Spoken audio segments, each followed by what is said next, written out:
now for live for the e-waste. So the e-waste, one of the major area for the environmental management systems. This environmental management systems, e-waste, everywhere people is talking about it. What is e-waste? How we can contain the e-waste? What are the rules and regulations for the e-waste? Because worldwide the environmental awareness are more, and there are lot of topics the peoples are discussing about EHS, HSE, environmental sustainability, environmental management, ISO 14001, and lot of things people talking. But why the e-waste? E-waste, the really, it's a huge one, and highly increasing its growth because of digital world. The worldwide digital world making the e-waste more. This e-waste is one of the potential environmental hazard. This environmental hazard is important to know it, how it's spoiling our environment. The environment is always very important for our future generations and sustainability. So the sustainability is environmental sustainability is key here.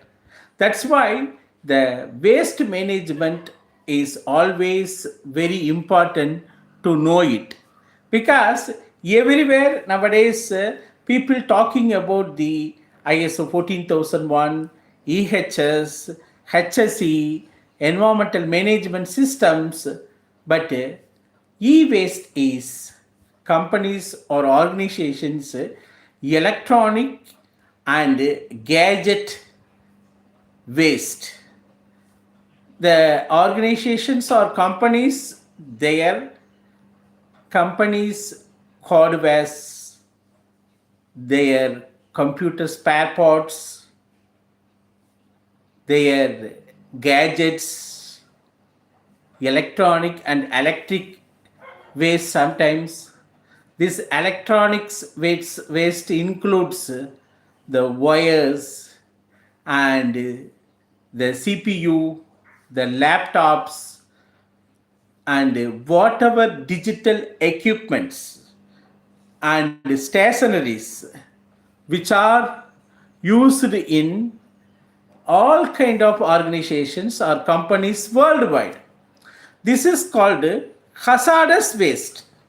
This e-waste is one of the major area because the e-waste contains heavy metals like mercury or cadmium or any kind of heavy metals, and also that heavy metals and minute hazardous materials in the electronic waste from the laptop, from the calculators or computer hardwares or any kind of printers, then Xerox machines, the printing cartridges. So this all comes under the e-waste. So the company has to form a e-waste logistic location in a place.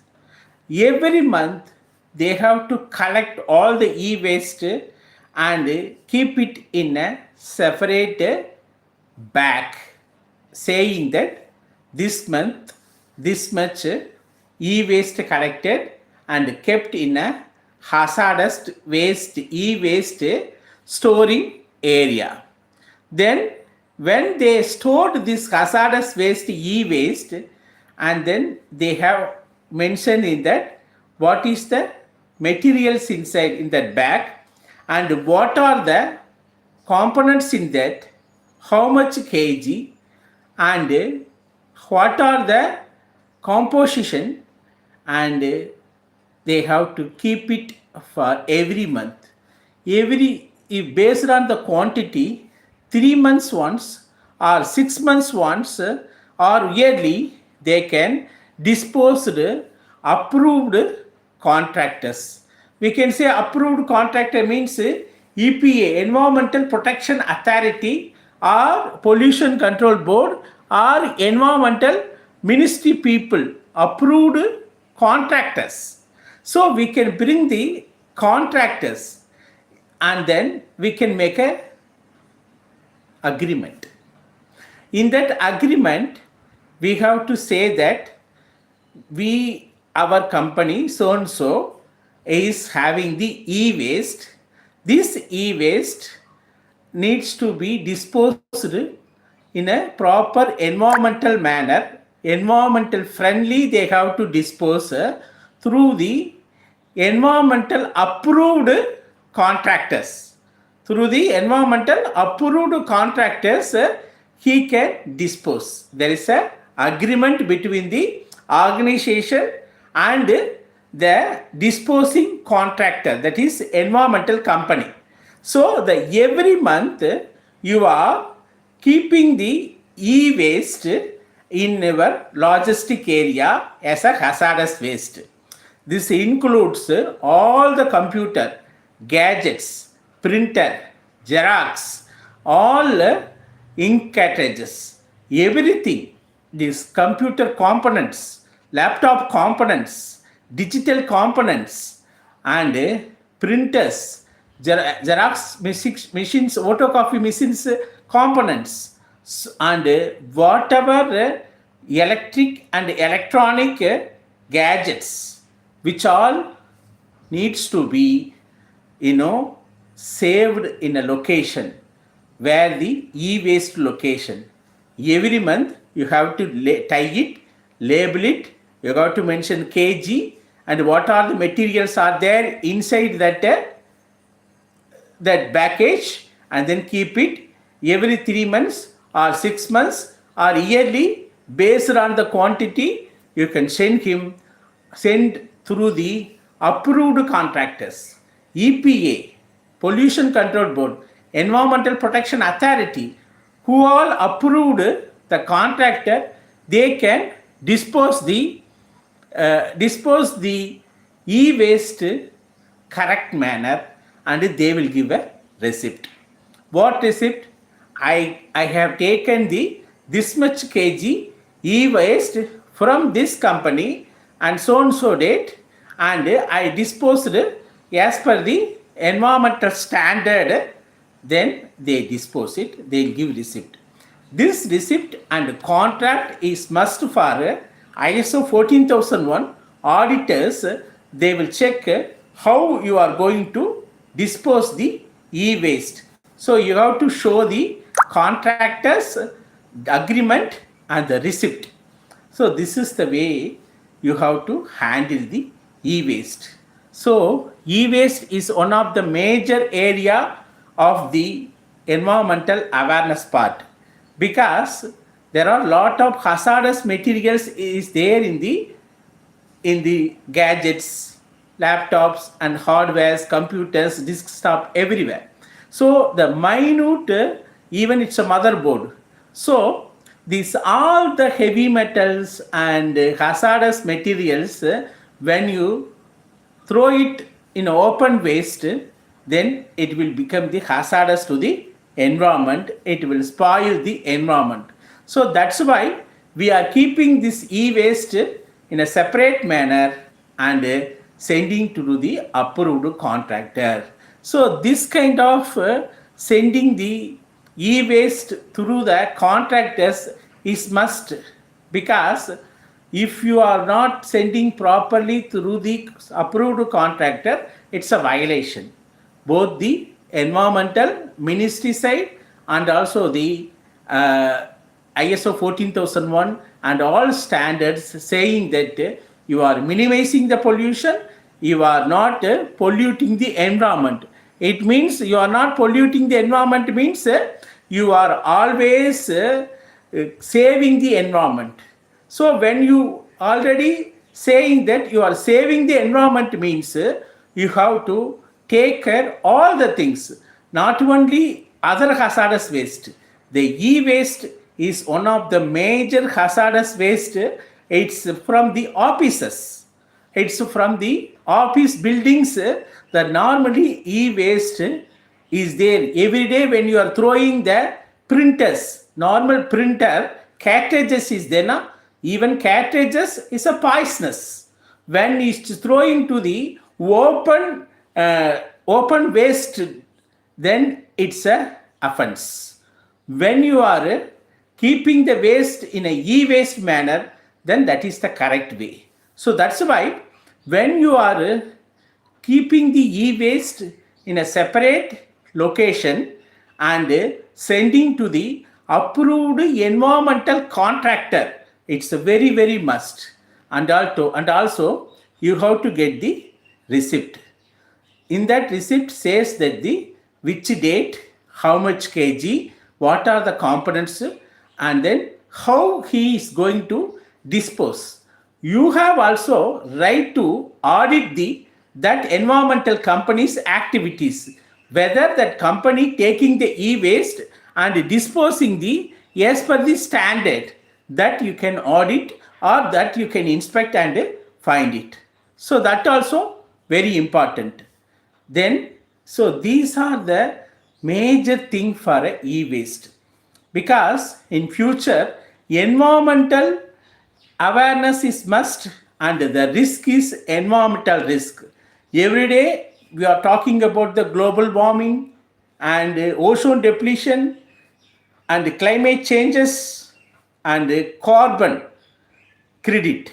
We can say the carbon footprint. So these all the carbon footprint. Why every company's carbon footprint is calculated. How much carbon they are sending to the environment. If the more carbon sending to the environment, it's an offense. So they have to reduce the carbon level to the atmosphere. So it's better to reduce the carbon level, to reduce the hazardous waste from their industries. It's best to keep the hazardous waste of e-waste in a separate logistic locations and send it to the approved contractors. So that's what everyone expecting.